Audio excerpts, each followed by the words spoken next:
Hello and welcome to my channel STDJ Max. Today I'm gonna show you how you can still play Fortnite in your iPad.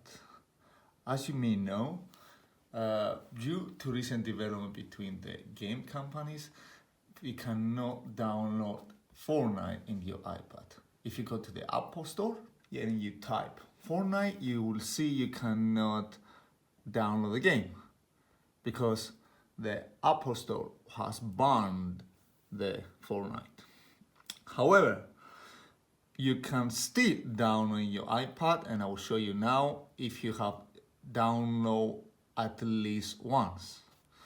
So, in the way how you can do this, you go to your account, to the apps, you select your profile, and you go to Patriot apps.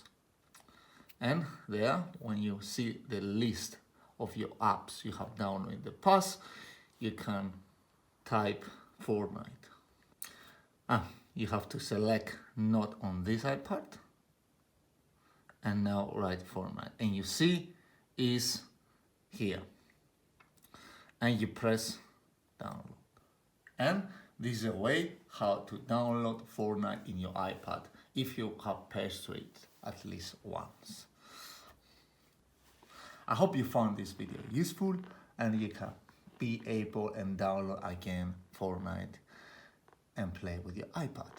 It's an amazing game and I hope you all the best. Thank you a lot. Bye bye.